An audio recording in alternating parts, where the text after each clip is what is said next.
What is going on, everyone? I need to bring the Sixers into the NBA Finals. And what I mean by that is this narrative. If you caught my NBA Finals Game 4 recap video, you heard a little bit about it. And it's this silly narrative that the Sixers would be in the same exact spot as the Raptors right now. This narrative by the Sixers fan base that this would be us. This should be the Sixers. The Sixers would have crushed the Warriors, because look at the Warriors. The Warriors look this way because the Raptors' defense is outstanding.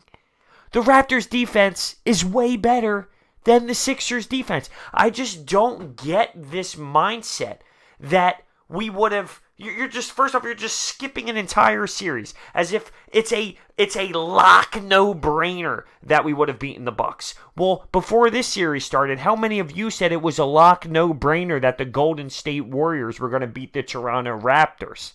Well, there you go. I don't see how you can just overlook an entire series of the Milwaukee Bucks and then just say we're absolutely beating the Warriors. And because you say something like this, these people who believe in this mindset say, well, Joel Embiid would have dominated. Who's going to stop Joel Embiid?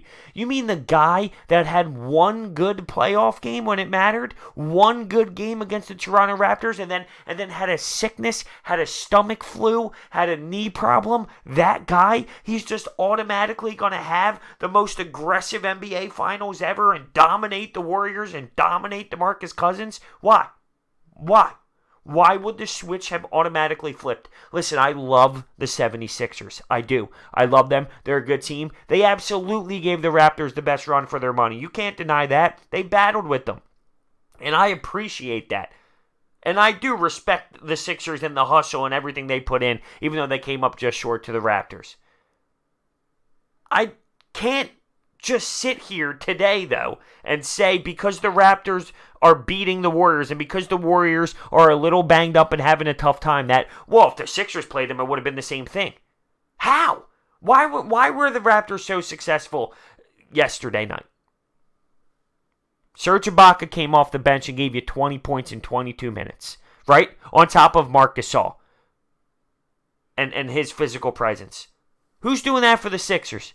Who's being that big man for the Sixers? Greg Monroe or Boban Marjanovic? Or hell, then you throw in Mike Scott, the guy who's not even a center in the 5 position. You don't have it. They have Fred VanVleet coming off the bench. Where's our guard coming off the bench? We don't have it. The Raptors are a better team than the 76ers. Kawhi Leonard, that type of superstar, we don't have that. Jimmy Butler, good star, not Kawhi Leonard status. Kawhi Leonard changes franchises, takes teams to the next level. Jimmy Butler, great piece. I love him. He's not Kawhi Leonard. We don't have that. Joel Embiid is not that yet. He can't stay healthy enough to do it. He's too immature when it comes to basketball IQ to do it. He's only been playing the game for such a short amount of time. Ben Simmons, definitely not it yet. It's because the Sixers, they don't want to give the Raptors enough credit because they lost to them. It's a psychological thing. Either they don't want to give the Raptors enough credit, they don't want to admit the Raptors were that good, or they're trying to hold on to something with the Sixers. I don't know what it is. The Sixers are clearly not good enough yet, and that's because of youth. It's been a major topic of mine for so long. 22-year-olds and 25-year-olds, they don't win championships in this league. They don't. And if there is one, it's an outlier. It's mind-blowing to me.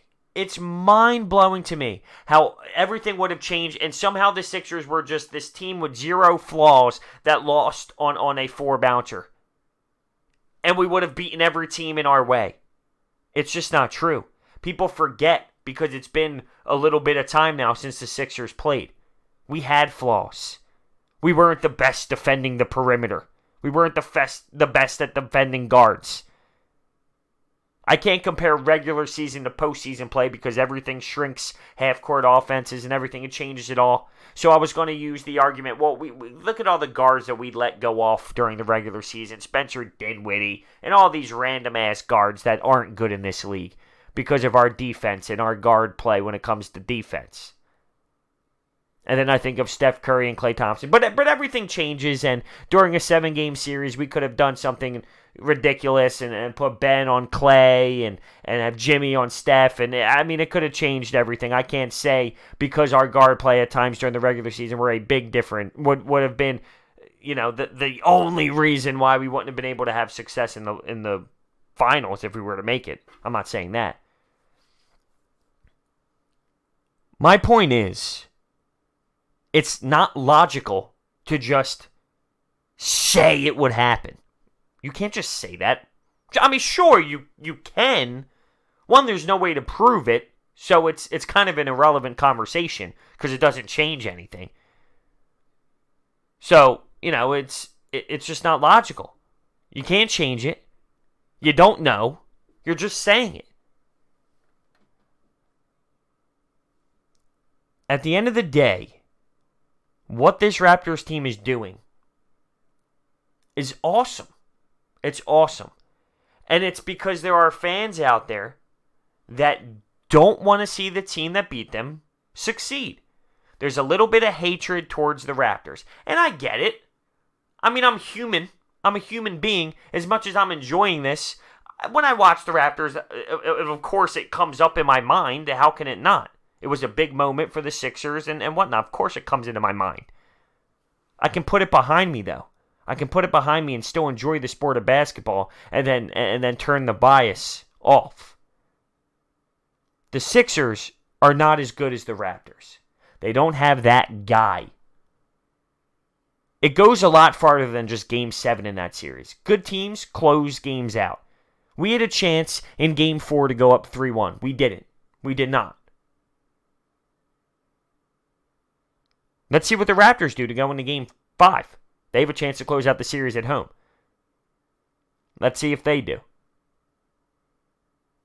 We didn't. That's where we lost the series. Game 4, when we could have went up 3-1. We allowed them to tie the series back up. It was a game changer. And essentially, definitely costed us. But once again, just like I said, Game 7 wasn't the only reason. Or Game 4 wasn't the only reason either. It came down to the Raptors were better. And that's why the Raptors are in the position that they are. Would it have been impossible for the Sixers to beat the Bucks and beat the Warriors? No, it wouldn't have been impossible. Not impossible. But to make it automatic, that's so insane to me. My mind doesn't work that way. It's automatic. Automatic. Well, the Sixers would be up 3-1 right now. This should be the Sixers. Why? We don't do the same thing that the Raptors do. We don't. Their guards are way more passionate defensively. Their entire team is so much more passionate about defense than the Sixers ever were. And you can't not factor in what type of superstar they have. Who on the Sixers legitimately takes over to the Kawhi, Kevin Durant, LeBron James type stuff? Who takes over like that? Jimmy has his fourth quarter moments, but there's a separation between the fourth quarter Jimmy Butler moments and what Kawhi Leonard does in the postseason. Hell, I'll even go as far as the Splash Brothers. I'm sure a lot of people are going to disagree with me. I'm sure some people are going to agree with me. I want to know your thoughts down below in the comment section. It's going to be fun to read. There's no denying it. I'm not a Sixers hater, but I use logic to defend my beliefs.